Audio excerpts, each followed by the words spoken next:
Today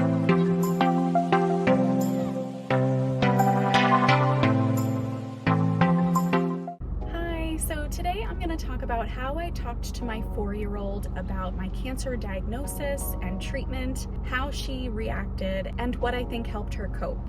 So first of all, I just want to say that you know your kids best. Not all kids are the same. What works for one child might not work for another. So if anything, I'm hoping that this video could be a reference point for you and maybe just spark some ideas on what might help with talking to your own kiddo. So when I received my cancer diagnosis, I had a 4-year-old and a 1-year-old, and there wasn't really much talking to my 1-year-old because that would have been like a one-way conversation, you know? So this is going to be about how I talked to my 4-year-old. So in the very beginning of this whole process, I got a ton of paperwork, and I remember reading one article. It was written by a woman who was a doctor, and she kind of divided things up into 3 categories: that you could either tell your child everything, nothing, or something in between. And I remember thinking everything wasn't an option because that would have been way too much for my 4-year-old to wrap her head around, and she wouldn't even understand everything. So everything was not an option. And then I remember thinking nothing wasn't an option either, and that was partly because she already knew that something was going on because she was present when I received my diagnosis over the phone, and she saw my husband crying and she saw me in shock, and I told her right then and there that mommy's a little bit sick. So I had already sort of made my decision. I realized that it was going to be something in between because I had already told her something. And now that I've had some time to reflect on it, I think something in between was the perfect decision for me and for my daughter because she is very perceptive and she's very smart, and not acknowledging that this major change was about to happen in our life would have probably been detrimental to her. I think in general, kids have a way of internalizing things and somehow blaming themselves for things in life. So I think, especially for my daughter, something in between was kind of the perfect category of all of those 3 categories. And I think too, I wanted to teach her that it's important and necessary sometimes to talk about difficult things that are not easy to talk about, and things that are a little bit painful and scary. So I wanted to set the example for her that when you come across difficult things in life, you don't just sweep them under the rug, you acknowledge them, you talk about them, and that it's important to be open and honest about the difficult things, especially with the people who you love and who you trust. So minutes after I received my diagnosis, I immediately told her, mommy's just a little bit sick.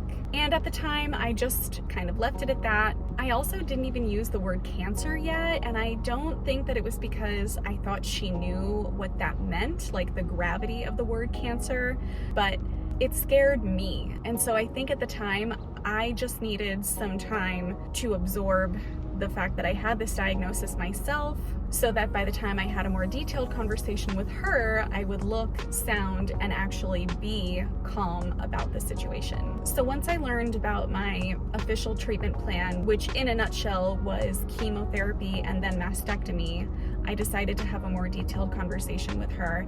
And I wanted to have this conversation with my husband too, but the way that it happened, I just kind of woke up one morning and I was like, today is the day. And of course it was a day that my husband was working, so I asked him if it was okay with him if he wasn't present, because I really wanted to just have the conversation right then and there, and he said that that was fine. So the way that I did it was really calm and casual, and it was as if I was talking to her about anything else. And it was in the morning when I was getting her ready for the day, so I was getting her dressed, brushing her teeth, brushing her hair, and I kept things really short and simple. I basically boiled it down to 3 words: cancer, chemo, and port. I didn't want to overwhelm her with too much information at first, so I kind of just stuck to the chemotherapy for the time being, and later on I had a conversation with her about the mastectomy. So cancer, chemo, and port is kind of what I felt like she could handle at the time. I also thought that giving her this language would be helpful too, because then she would have the ability to ask me questions. So I kept the definition of cancer very simple. I told her that our body is made up of tiny, tiny, tiny little cells, and all of those cells have a job, and they tell our bodies what to do. So they tell our legs to walk, our heart to pump, but sometimes the cells get broken. And then those broken cells grow and grow and grow into a big mess, and then that's when it becomes cancer. So that was kind of the cancer definition that I gave her, and I got that from a book, which I will talk about at the end of this video, so stay tuned for that. And then I told her that chemo was the medication that was going to help mommy get rid of the cancer in her body. And then I told her that a port was a little plastic piece inside mommy's body that was going to help the chemo get in her body to get rid of all of the cancer. And that conversation went pretty well. It actually went a lot better than I thought it would. And I think a part of it was because I was so calm during that conversation. And when I was thinking about having this conversation with her, I was thinking, I really want her to absorb this information and for her to really understand. But then at the same time, she's 4 and she's very busy physically and mentally. And so I just thought, I never sit down with her and look her in the eye. It's usually when we're in the car and she's in the car seat, or we're doing something, we're playing with something. So that's why I kind of decided to just have the conversation while I was getting her ready in the morning, because that's the way I would really talk to her about anything else. So then there was also a really big mistake that I made, a major mom fail, and it still makes me cringe to this day when I think about it. But my sister-in-law had given me a call just to see how I was doing, and it was shortly after I found out that chemo was definitely going to be a part of my treatment plan. And she asked if I was going to lose my hair, and I said yes, I'm probably going to lose my hair. And I was in the living room, and so was Evelyn, but she was really into playing with some sort of toy, and I really didn't think she was paying attention. And of course, she immediately perked up, looked at me and said, "You're going to lose your hair?" And I was like, oh. So I hung up with my sister-in-law and I sat down next to her and started playing with her, and I just kind of made light of it. And I said, one of the side effects of the chemotherapy is that mommy will probably lose her hair. And I said, isn't that funny? Can you imagine mommy with no hair? And she kind of laughed. Yeah, so that was just a total fail. And I probably should have included that when I was first talking to her about chemo, but it just didn't occur to me to talk about it right then and there. And then the other piece was, I think I was also still feeling nervous about it and scared about the whole thing. So that's probably another reason why I hadn't brought it up with her already. But anyway, and then I also remember talking to her about the fact that I was going to shave my head, and I remember trying to prepare her for it a little bit and saying that, you know, it might be really fun and exciting, but it also might be a little sad. You might miss mommy's hair, and if you're feeling happy and excited, that's great, and if you're feeling a little bit sad about it, that's okay too. I just wanted her to know that it's okay to have sad feelings and happy feelings. So trying to sort of normalize it for her before she even experienced it. So fast forward to the end of my chemotherapy and before my double mastectomy, I knew that I needed to have a conversation with her about the double mastectomy, but again, I was feeling really anxious. I was way more anxious about the mastectomy than I was about chemo. I don't know why exactly, but I just was. So it took me a long time to get the guts to have a conversation with her about the mastectomy. And I basically procrastinated on having that conversation until about a week before my surgery. But I finally did, and what I told her was that even though the chemotherapy got rid of all the cancer that we knew of, we wanted to make sure that we got every single last cancer cell. So the doctor and mommy decided that we were going to remove mommy's boobies just to make sure that we got all of the cancer cells. And my daughter calls needles pokey things, and so she asked me, "Mommy, are you gonna have pokey things?" And so I told her, yes, mommy is gonna have a few pokey things, and mommy's gonna have some pretty big owies for a little while. So now I'm gonna talk about the reaction that my 4-year-old had after having the diagnosis conversation with her.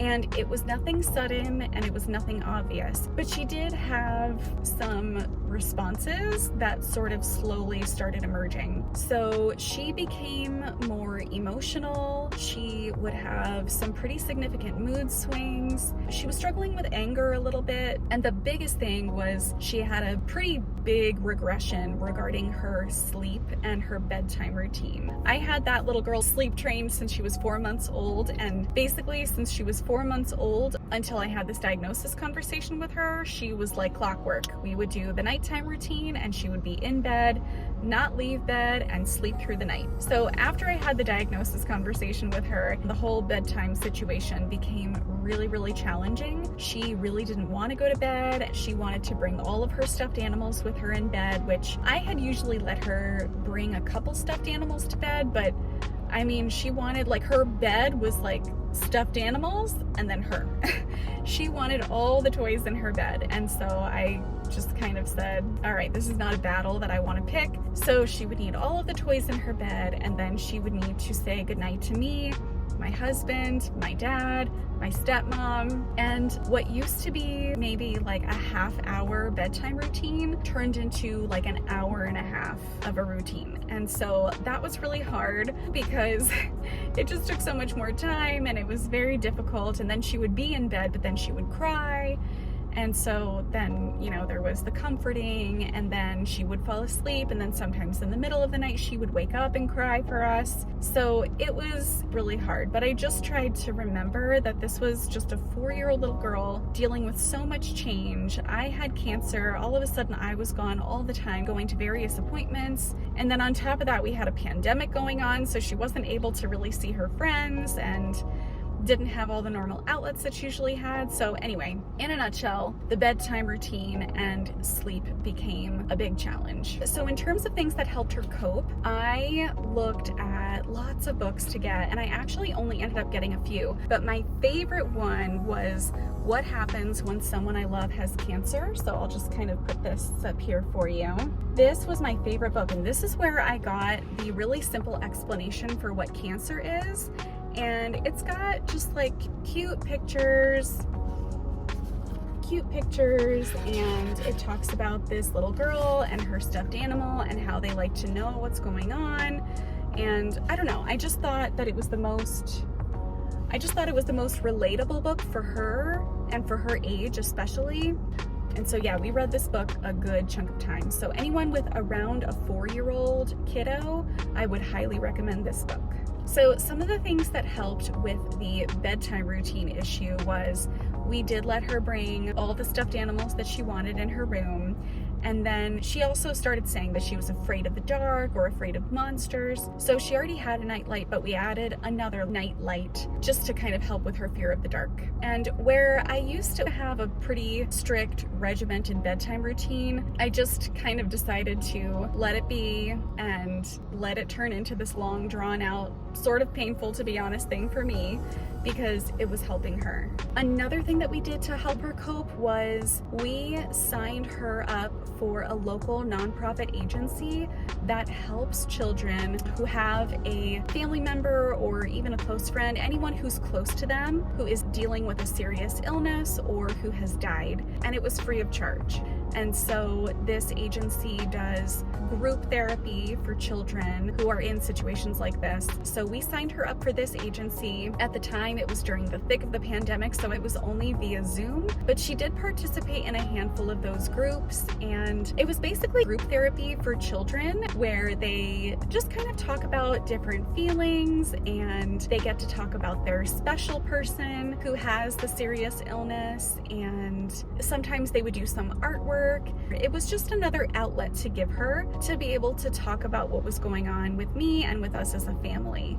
And so that really helped. So if you are not aware of an agency like this, I would highly recommend contacting a social worker or a case manager at your local hospital and asking to speak with them and asking if they know of any nonprofit agencies that offer these kinds of supports for children in your area. Another thing that we did to help her cope was we just tried to keep her schedule consistent as much as possible. And at times that was really difficult because I was in and out for appointments all the time. But to the extent that we could, we kept her schedule the same. And I do think that that consistency helped her, especially because there was so much change and so many different things going on in our lives at the time. So having that routine to fall back on, I think really helped. So obviously one of the things that we did to help her cope was to actually talk to her about it. And again, every kid is different, and you know your kid best and what they can handle and what they can't. But especially for my 4-year-old, I think being as open and honest with her as possible at her level, I think really helped. And it gave her the ability to ask questions, and she's a very inquisitive child. So I think that us being open and honest with her gave her that space to ask questions, which I think helped her. Another thing that we did to help her regarding the mastectomy was we talked about what are some things that she could do with my dad, my stepmom, and daddy while mommy was recovering. So we talked about how they could get ice cream, they could go on walks, they could watch movies, and just all different kinds of things that she would be able to look forward to doing while I was recovering. And I got this recommendation from a staff member of the nonprofit agency, and I thought that it was such a good idea. She actually also recommended making a calendar of different activities for the kiddo to look forward to during mommy's recovery time. And I wanted to do that with my daughter, but I also just knew that she's kind of like a fly by the seat of her pants kind of kid. But maybe for those of you whose kids really enjoy a visual, like a calendar or a schedule to look at, that might be helpful for them. So yeah, that's how I talked to my 4-year-old about my diagnosis, what her reactions were, and what I think helped her cope. And I hope that this helps. And again, every kid is different. My way is not the right way. It was just the right way for my kid. So stay tuned, because next time I'm going to be talking about how to cope right after receiving your cancer diagnosis. I have some tips that I think will really help. But anyway, thanks for watching, and I'll talk to you in the next one. Bye.